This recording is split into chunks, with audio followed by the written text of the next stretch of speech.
Hello, this is Di Antinatalist, and yesterday I was looking for movies, and I was on Amazon Prime, and for some reason it suggested Death of a Child, or Death of a Child was one of the movie lineups, and it was a short movie relatively, so I decided to watch it, and I had no idea what it was about. And Death of a Child is a documentary movie film about parents who had left their children in a hot car when it was scorching outside, and the child and their children had died.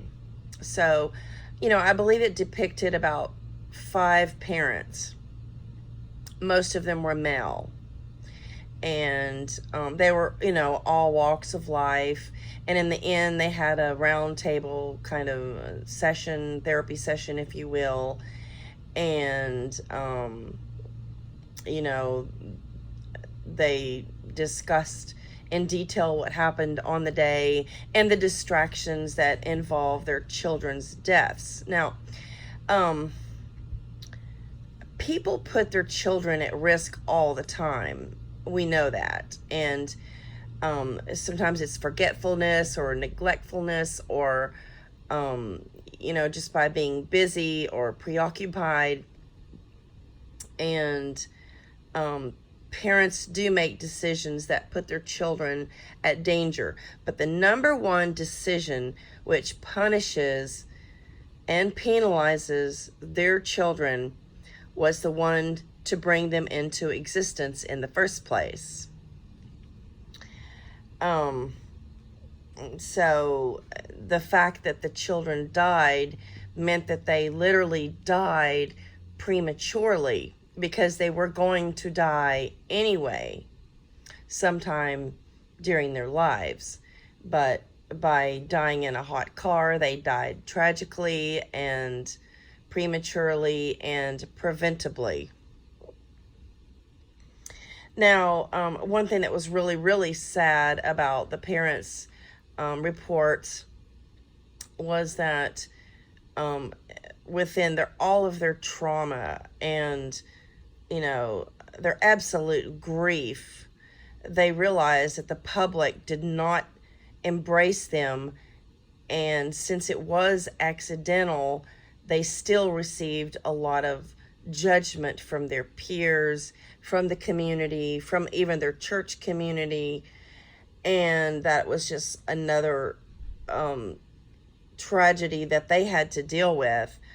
Mostly it was fathers on this particular forum who were depicted, and I would guess it would be possibly mostly fathers who do leave their child in cars, because a mother would have a duty to take a child or to deliver a child to daycare every day, whereas a father may only do that chore if the mother was away, or if the mother was sick, or if she was preoccupied with something else. And I do think women have more of a bond with their children as well, and they fear every day that something will happen to their children, whereas males, I think, are more preoccupied with career status and not nurturing children. I think it is innate that most women worry and are very bothered about their child's safety. So, and at the end of the movie, this is very, very disenchanting for me. The only black guy that was depicted, he had actually gone on to have another child. His wife and him, they had some real difficult years, and then finally she told him she was pregnant. And then he made a statement. He says, I'm just so thankful to God I got a second chance at life. And he says, I feel like I've gotten to live my life over again. So he goes on to put another child into harm's way. even though he lost his first son very tragically. And some of these parents actually had charges, and one guy, I believe he was a pastor, he had a guilty verdict from a judge, but then the judge decided not to penalize him through the court system because the man had already suffered as much as he could possibly suffer. And it was accidental, although he was guilty. He got only 200 hours of community service, and the father said he would not have cared if he had to go to prison, because the worst thing happened to him in that his daughter died. So yeah, these parents have a life sentence, actually. And a lot of people leave their dogs accidentally in a car, and I'm going to put a link below to Parents Magazine. I did some research. I am very interested in things that natalists have to go through, and those things which I have exempted myself from. But this Parents Magazine article reported that 30% of the child deaths in cars were from children entering the cars themselves. And I have been very particular about my own pets at home, because sometimes I will vent a car in the parking lot, and my dogs have had access to the open car. And when I became aware that they could possibly enter the car and the door could shut and nobody would know that they were in there, and they would, die from the heat, a sunstroke or a heat stroke, or, suffocation. So I am very, very cautious about leaving my door open around the house. And also, I almost never take my dogs on a trip unless, of course, it is the vet. And I do have a system in place that if I do carry a dog in the car with me, I won't make any stops off, like to the grocery store or to the cleaners or to pick anything up. I just absolutely refuse, unless it's a direct trip and my dog goes with me. No, I won't do that. Now, sometimes I have been in the car and decided, I really want to eat somewhere, and I do have a condition for myself. There's a couple of restaurants in town that have a window seat, a booth seat, right next to the window where there's a parking lot. And so if that parking space is available, and if it is a cloudy day or a cold day, or if it is at night, I will sit at that restaurant and eat where I can see my dog in the car, and to see that nobody is breaking into the car, because I just don't trust leaving a dog alone in the car. There's just too many things that can happen, and people do steal dogs. And I wouldn't even leave an air conditioning on for very long unless I could watch my dog, because air conditioning systems have broken down, and there are police officers who have done that, and their canines have perished in the car. So I don't trust an engine not to fail. With that being said, I'm just too cautious about leaving my dog in the car. And I know with children in the car, it's a little bit different, because the child is in the car seat, and children can typically go anywhere with a parent, whereas a dog cannot. Now, I really appreciate stores like Lowe's and Home Depot. I think you can pretty much bring your dog on a leash. And I think this also saves a lot of lives, because people, I'm sure, they go in for a couple of home repair items, and they realize it took, 20 minutes, 30 minutes, 45 minutes, and an hour. And by that time, the dog had no chance of survival. So anyway, I do want to show you an article that I found in the newspaper. And this is quite a coincidence because a day after I saw the movie on Amazon Prime, this article was in USA Today today. So this gave me a lot more information. 15 children have died of heat stroke in the USA in 2019 as a result of being left in hot cars, and the year is only half over.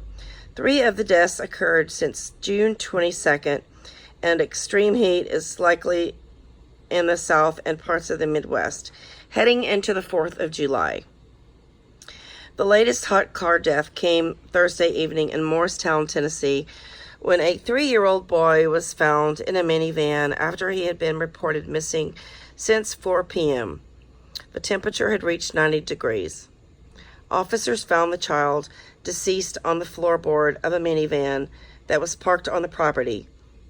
The city of Morristown wrote in a statement on Facebook, investigators believe at this time the child entered the vehicle without anyone knowing and became, hold on, I'm itching my nose here, and became trapped. Morristown police spokeswoman said authorities do not have any evidence of foul play at this time. It appears to be a tragic accident. On average, 38 children under the age of 15 die each year after being left in cars during hot weather, which turns the vehicle into a virtual oven. Temperatures can soar to 120 or 130 degrees Fahrenheit, even when the outdoor temperature is only in the 80s. And this is why I never leave a dog in the car on a sunny day, because sun heats up the car. Even if you're in Colorado and it's a cold day, it's the sun that is the problem. The body's natural cooling methods, such as sweating, begin to shut down once the core body temperature reaches 104. Death can occur at 107. More than 800 children have died in hot cars since 1988. The requirement for children to sit in back seats after juvenile deaths from airbags peaked contributed to the climb, since children are more easily forgotten in the back seat than the front. The annual number has increased each year since 2016, when 39 children died from heat stroke in hot cars. In 2017, there were 43 deaths, and in 2018, there were 52, the highest recorded. So, yeah, I'm going to put a link below, and you can read this, and it does blame the enforcement of car seats having to go in the back seat to prevent issues with the car airbags. So that was a very big contribution to heat stroke deaths. Safety experts recommend parents always lock car doors and consider putting something in the back seat, something such as a purse near the child's car seat. So, like if a mom is dropping off a child at daycare, she should put her cell phone or her purse next to the child, because she won't forget her cell phone or her purse, because it is natural to pick those things up. And so when she leaves the car, she will be looking for the cell phone or the purse, and it will be naturally next to the child, who she will never forget. Now, another thing is, everybody does this every now and then. They'll leave keys, or they'll leave a wallet on top of the car, and then they drive off, and then they realize their wallet or their keys had fallen off on the highway or the roadside, because they left them on the roof of the car.